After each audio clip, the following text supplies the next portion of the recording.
Batiavia is an Amerindian village on both banks of the lower Cuyuna River in Region 7. The community began in the mid-1900s and formally became a village in 2014 when it received its land titling from the then Ministry of Amerindian Affairs. The village is led by a tushao and 5 councillors. The village has a population of 340 persons who live along both banks of the Cuyuna River. The administrative center of the village is Arian Island.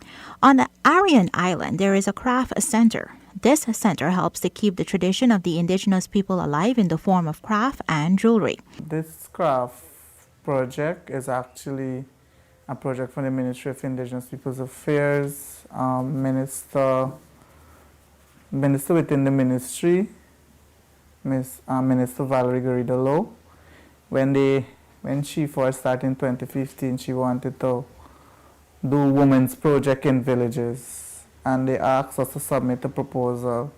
So we went to a village meeting, and the woman decided that they're seeing that the craft is dying in the village, so they want to revive it. And I said, okay, we established a management committee after we got the funds from ministry, and we had this building upstairs, so we just decided to enclose it, and we seek we had one trainer from the village, but we wanted these nice fancy designs that we didn't have. So we seek help from Oriala. And we got a trainer, and she came and spent 2 months in the village. And we got the women to be trained in whatever she teach them, basket, hats, earrings, and so. So now we have the management committee with around 5 women who are actively involved, which we would have sold our items at Heritage at the surrounding villages last year. We went to Carrow when they had their day. We went to Agatash, Dog Point. So we actually are moving craft center. With your original intention of reviving the craft industry, here, would you say from 2015 to now, are you satisfied with the process or the progress, that was made thus far? Yeah, I'm satisfied. I'm very pleased that the woman could have come up with such a magnificent idea and bringing it into light. So now they can actually create this entire outfit for an indigenous person, the indigenous outfit. And they even prepare bags. We have some cotton bags. And people would visit here. Actually, our day is every Thursday.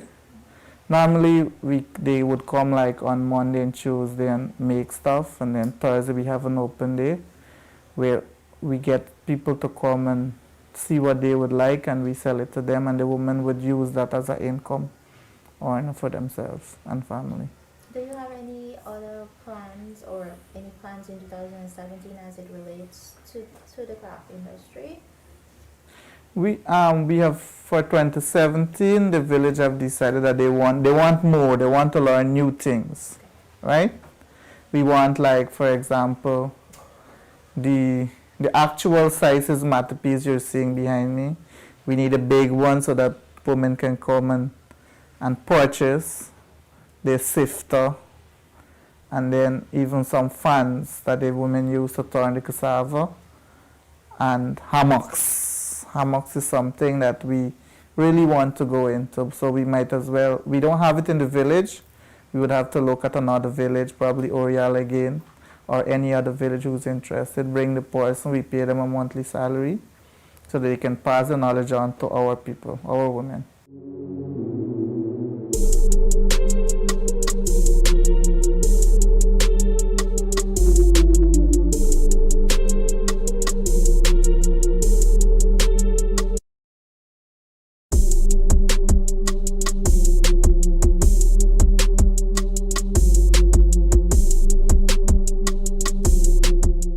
I do this work for years and I can't do it. I teach girls in this community. I taught them a few months ago, but they hardly learn anything because it's technique, it's hard, but to me it is simple because I know it too well. So this is how it starts, like this. The plait will become like this. And when it reaches the length of this size, so you lean it, you bend it like this form, bring it together, and you start the plaiting here at the back. So when this back finish plaiting, everyone, the strips fixed neat, it comes like this part here, this part. So when you finish plaiting this part here now, then for continue, we'll bring this part to this body. We call this the body of the matope, this part here. There's that many more strips that you can fix together with this here. Fix them along with this part that's fixed here. And then you bring it around and you join it at the end this side, the opposite end. So it will become like this part. You join it here and you bring it here, you join here. So when it reaches here now, then you plait again to bring this end like how this here. Same mark, continue. When you reach here now, then you change the mark of the matope, called the mark, you see, to become like in line like this, downwards. First this mark was cross, we know it is downwards. So bring this now, you change the strips. The same strips where you do it the next way that you can come, this mark. When it reaches at the bottom here now, then you change back to become like this part here. So when this part here, the circle reach wrong like how here, then you bring all together and you tie it, and then you split the amount in half this way, and you form this hole to make this hole, to make the foot, call this the foot.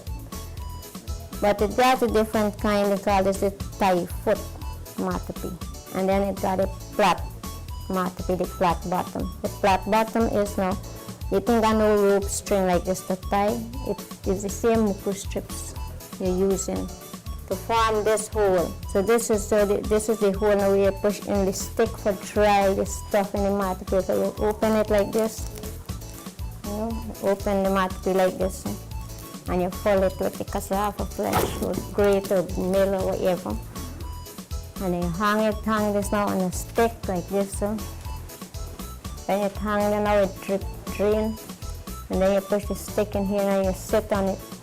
So you stick long, you sit on it and then you dry it. But to form this, you have to get the next stick at the back, either rope you use or you use stick too. It will be like an X something. This one upright and the next one be like a. So it locked inside. The stick that you sit on, it locked in between here. And that's how it made your matope dry. When your matope dry now, then you throw it. To make like this, it takes about 3 hours. But to start to do this work when I was 25 years of age.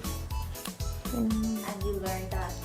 I had to add my own because even though I had a grandfather, I used to make these things. When I was small, growing up, I could remember myself around the age of 6 to 7 years. I used to eager to see my grandfather doing this work, It had something in me, like, I would really like a student who can hold the strips by the long and he shine them in this way and he shine this some in this way, And so the thing used to attract me, like, I see, like, this thing's so nice and he shine them and they fall, the long strips. And I used to like that, and I used to watch my grandfather, and my mother used to tell me, will you do grandfather, will you move out from grandfather, will he working, he want no children around, and these things. But I did really have something within me, would attract me, like to look at him when he used to make them, when he was alive. And I grew up with it, and after a time, it came now. I just think come back to me, say, I can make this thing, but how am I going to do it? I won't ask nobody. I can try on my own. So all I had to know is to get the old one. So don't use out and condemn, burst up, and so I had to loose it up. So I start from here loose until I reach at the end here. And that's how I start. While it's loose, I think about it, see how it fits. So after I get the strips now, I can't bring it to this stage where it is right now, this thin part here, because it's the round muku thing on here. Basically, let me show you how the muku look like. You have to split it in half, split it in quarters. So from one muku you get 4 quarters, and the 4 quarters you get 8 strips. Yeah, you get 8 strips like this. 8 of this you get from a whole muku. And to make a complete matapi, you got to get 5 for this head alone. 5 muku, 5 whole muku, like 5 8 strips to make one of this head. That's the one we use. But ornament like this, you don't take that amount. And for this body, they call this body here, you got to get 9 muku strips, 9 whole muku. So there's 9 eighths, 72 strips you got to get to complete the whole matapi. So there's a lot of strips. So and I did it, but I can't do it as how I am doing it now. So I tried and I did a small one like this size. And it took me about 3 months to complete that little matapi. Because, even though I saw how it fixed, but still it was hard for me. And I tried, and when I finished, it looked not too good, but then I didn't give up. I continued, and that's how I learned to make it. Glary Williams Smith is a nurse by profession, wife and a mother of 2 beautiful children. She visits the center in her spare time where she makes beautiful jewelry, hats, and bags. Glary says that this center is a home away from home. She told the government information agency GINA that when the women gather, the atmosphere is one of unity and togetherness. We strengthen each other and we talk about any and everything, she says. Smith says that it takes her 1 hour to make a band. She uses the bug bead and other colorful beads which can be found right in her village. I feel proud of the woman I have become, and the feeling that you have when you give back to your community and support your family is indescribable.